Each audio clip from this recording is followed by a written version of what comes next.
ওই লোকটাকে আমি 7 বছর আগের থেকে চিনি। আরে ওই লোকটা কতটা নোংরা, কতটা অমানুষ, অসভ্য মানুষ, সেটা আমার থেকে ভালো কেউ জানে না। কেউ না। মানে আজ থেকে 7 বছর আগে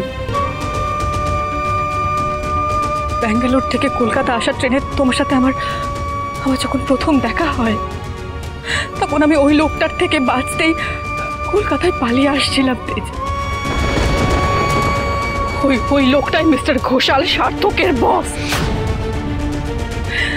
সেই অভিশপ্ত রাতে সার্থক আমাকে যার হাতে তুলে দিয়েছিল।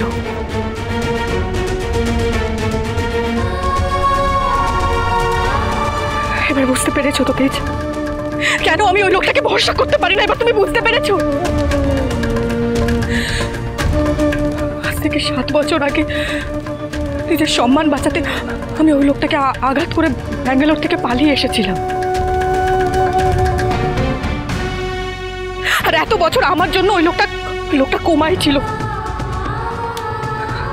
ব্যাঙ্গালোরের পুলিশ আজও আমায় খুঁজছে তেজ।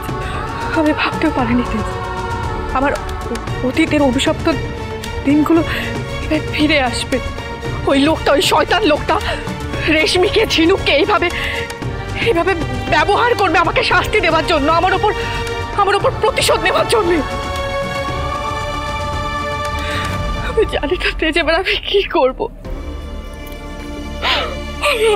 আমি সত্যি জানি না তেজ।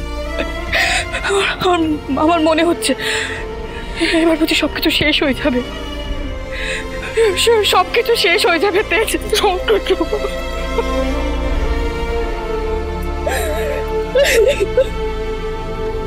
কিচ্ছু শেষ হবে না, কিচ্ছু শেষ হবে না সুধা। 7 বছর আগে যে তোমার সাথে অন্যায় করে পার পেয়ে গেছিল, সে এবার শাস্তি পাবে।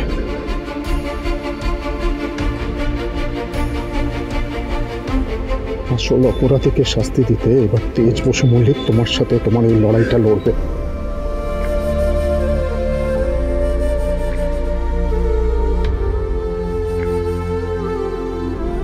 কথা দিলাম।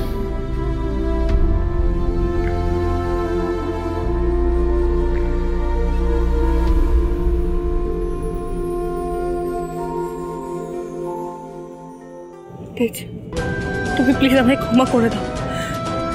আমি জানি এই কথাটা তোমাকে আগেই বলা উচিত ছিল, তো বিশ্বাস করো এত বছর পর ওই লোকটাকে সামনে দেখে আমি সত্যি দিশাহারা হয়ে গিয়েছিলাম। আমি বুঝতে পারছিলাম না আমি কি করব। যে খারাপ মানুষটার সাথে লড়াই করতে না পেরে আমি এখানে পালিয়ে এসেছিলাম, সেই মানুষটার সামনে আমি কি করে দাঁড়াবো আমি সত্যি বুঝতে পারছিলাম না তেজ। শুধু তোমাকে কে বলেছে লাইফের সব প্রবলেম তোমাকে একাই ফেস করতে হবে? কেউ বলেছে তোমাকে? ইনফ্যাক্ট আমি তোমাকে বারবার বলেছি লাইফে যতই আপস আসুক, যতই ডাউনস আসুক, আমি সবসময় আছি তোমার পাশে। তারপরও তুমি আমাকে ভরসা করতে পারো না কেন?